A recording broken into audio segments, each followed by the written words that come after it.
Action কাকে বলে সেটা যদি দেখতে হয় তাহলে অবশ্যই এই ক্যাপ্টেন মিলার সিনেমাটা দেখবেন। টপ লেভেলে অ্যাকশন, শুধু গুলি বন্দুকে কি লেভেলে অ্যাকশন হতে পারে এবং বড় পর্দায় দেখলে আপনার স্তম্ভিত হয়ে যাবেন, মন্ত্রমুগ্ধ হয়ে যাবেন অ্যাকশনটা দেখলে। ক্যাপ্টেন মিলার সিনেমাটা, ধনুষের যে ক্যাপ্টেন মিলার সিনেমাটা বেরিয়েছে। নমস্কার বন্ধুরা, আমি অমস্ত, আপনাদের চ্যানেল ইন্ডিয়ান ফিল্ম নিউজ বাংলাতে আপনাদের স্বাগত। একটা মাস সিনেমা, একটা শুধুমাত্র অ্যাকশন দিয়ে কিভাবে সিনেমাটাকে অন্য লেভেল নিয়ে যাওয়া যেতে পারে সেটা এই সিনেমাটা না দেখলে বিশ্বাস হবে না। সত্যি কথা বলতে গেলে বড় পর্দায় যখন এই সিনেমাটা দেখছিলাম, এক কথায় আমার অসাধারণ লেগেছে। ইন্টারভেলের আগে 15 মিনিট এবং শেষের আধ ঘন্টা, ক্লাইম্যাক্সের যে আধ ঘন্টা, পুরো আধ ঘন্টা অ্যাকশন। এতটুকু সময় না আপনার বোর হবে না, মনে হবে যেন এ হয়ে যাচ্ছে, মেরে যাচ্ছে, এরকম কিন্তু এতটুকু মনে হবে না। যে শুধুমাত্র বিষয়টাকে অতিরঞ্জিত করা হচ্ছে এরকম কিন্তু মনে হবে না। এত দুর্দান্ত, একদম নিখুঁত অ্যাকশন সিনেমা হয়েছে। Action, top level action.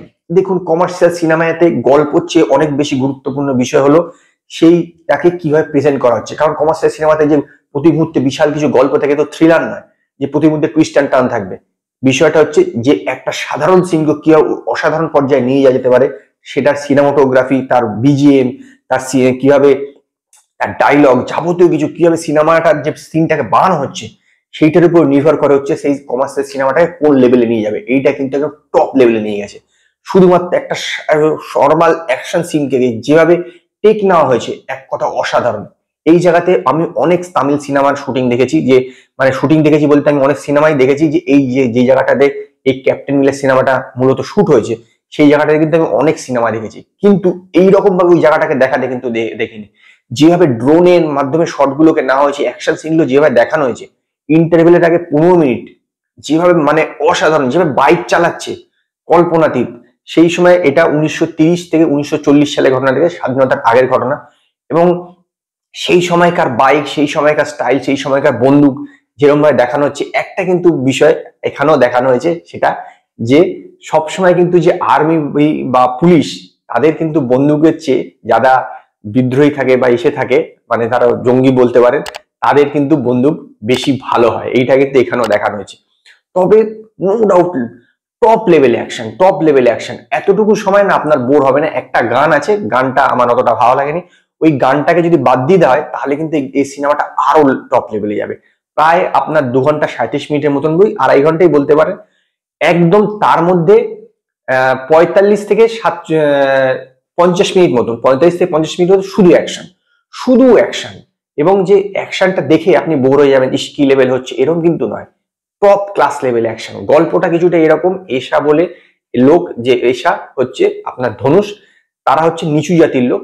তো তাদেরকে গ্রামের যে সেখানকার যে রাজা, তাকে কিন্তু তাদেরকে মন্দিরে ঢুকতে দেয় না 600 বছর ধরে, অথচ সেই মন্দিরটা তারাই বানিয়েছিল। তো এই যে এশা, সে একদিনকে মিলিটারিতে জয়েন করে, কারণ সে মনে করে মিলিটারিতে গেলে সবাই ইকুয়াল হবে। সে সময় ব্রিটিশ শাসক, মিলিটারিতে গেলে সে হয় ইকুয়াল হবে এবং সেখানে জুতো পরতে পারে, সবাইকে ইকুয়ালিটি হয়। তো সেইখানে যখন সে যায়, তো প্রথম তাদের যে মিশনটা দেওয়া হয়, সেই মিশনে সে কতগুলো লোককে গুলি করে, মানে যারা মানে স্বাধীনতা বিপ্লবী, তারা আন্দোলন করছিল, তাদেরকে গুলি করে মারতে হয়। তো তখন যখন সে মারে, তার মনের পরিবর্তন হয় এবং সে আর্মি ছেড়ে দেয়। শুধু ছেড়ে দেয় না, সে আর্মির যে অফিসার থাকে, সে গ্রুপের যে অফিসার, তাকে মেরেও ফেলে। তো তার উপর মানে এই যে এশার উপরে ব্রিটিশ সরকার দেয়, মানে ইনাম ঘোষণা করে।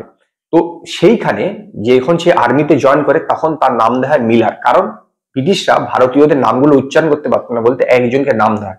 তো এই মিলার কিভাবে ক্যাপ্টেন মিলারে পরিণত হলো, সেইটাই এই গল্পটার পুরো, মানে এই সিনেমাটায় পুরো দেখানো হয়েছে। এবং এর কিন্তু দ্বিতীয় পার্টও আসবে। দ্বিতীয় এমন ভাবে জায়গায় ছাড়া হয়েছে, এমন কিছু, যে সঠিক কথা বলতে গেলে দ্বিতীয় পার্ট আসলেও কোনো অসুবিধা নেই। এত দুর্দান্ত ভাবে এটাকে এন্ডিং করা হয়েছে। অ্যাক্টিং, ধনুষ এক কথা অসাধারণ। এখানে ধনুষের প্রায় 3খানা লুক আছে, প্রত্যেকটা লুক আলাদা আলাদা রকম, প্রতিটা জায়গাতে তাকে আলাদা রকম লেগে যেত। হেয়ার স্টাইল থেকে শুরু করে বডি ল্যাঙ্গুয়েজ, যাবতীয় কিছু তিনটে পর্যায়ে, তিনটে ফেসে কিন্তু আলাদা রকম। এবং সিনেমার মধ্যে কিন্তু দেখানো হয়েছে 5খানা পার্ট। 5খানা পার্ট বলতে চ্যাপ্টার 1, চ্যাপ্টার 2 এরকম করে দেখানো হয়েছে, যে ক্যাপ্টেন মিলারের বিভিন্ন মানে জীবনের বিভিন্ন সময় কালটা এখানে তুলে ধরা হয়েছে। খুব একটি অসাধারণ সিনেমা, আমি রেকমেন্ডেড করবো। অবশ্যই বড় পর্দায় গিয়ে দেখুন, বড় পর্দায় দেখুন, তাহলেই কিন্তু মন্ত্রমুগ্ধ লাগবে। এরকম নয় যে ছোট পর্দায় দেখলে, বা আপনি যদি পরে যখন ওটিটিতে আসবে তখন যদি দেখেন ভালো লাগবেন, অবশ্যই ভালো লাগবে। আর বিজিএম, যে লেভেলে বিজিএম, মানে মারাত্মক লেভেলে রিং করে হচ্ছে না, পুরোপুরি মানে বিজিএম একটা সিনকে কি পর্যায়ে নিয়ে যেতে পারে কল্পনা মানে না দেখলে বিশ্বাস হবে না। এবং এখানে যারা অভিনয় করেছে প্রত্যেকে অসাধারণ অভিনয় করে, প্রত্যেকে অসাধারণ অভিনয়, কোনোটাই কিন্তু খুব মারাত্মক মানে অতিরঞ্জিত কিছু ব্যাপার এরকম কিন্তু নয়, কিন্তু অভিনয় দুরন্ত। এবং অ্যাকশন সিন যেরকম বললাম, অ্যাকশনের কোনো তুলনা হবে না, যেভাবে অ্যাকশন করেছে ধনুষ থেকে শুরু করে প্রত্যেকে, এরকম নয় যে হাতে হাতেও অ্যাকশন আছে আর বন্দুকে অ্যাকশন আছে, কিন্তু সেই সিনগুলোকে যেভাবে দেখানো হয়েছে সেইটা একটা মারাত্মক জিনিস। যেভাবে অ্যাকশন সিনটাকে ডিজাইন করা হয়েছে ওইটাই কিন্তু মারাত্মক। আমি বললাম না যে আগে এই জায়গাতে বহু তামিল সিনেমা শুটিং হয়েছে, কিন্তু এইভাবে ওই জায়গাটাকে দেখানো হয়েছে সেইটাই এক কথা অসাধারণ। এবং আমি বলবো, রেকমেন্ডেড করবো অবশ্যই একবার সিনেমা হলে গিয়ে এই ক্যাপ্টেন মিলার সিনেমাটাকে দেখুন। সংক্রান্তির পুরো একদম মানে পয়সা উসুল হয়ে যাবে, এত দুর্দান্ত হয়েছে। এবং সেই কারণেই আমি এই সিনেমাটাকে 5-এর মধ্যে 4খানা স্টার দেবো। যদি আপনারা ক্যাপ্টেন মিলার সিনেমাটা দেখে থাকেন তো আপনারা কমেন্টে জানান আপনাদের এই সিনেমাটা কিরকম লাগলো। যদি আপনাদের এই ভিডিও পছন্দ হয় তো লাইক করুন, কমেন্ট করুন, শেয়ার করুন, আর নতুন নতুন আপডেটের জন্য আমার চ্যানেলকে সাবস্ক্রাইব করুন।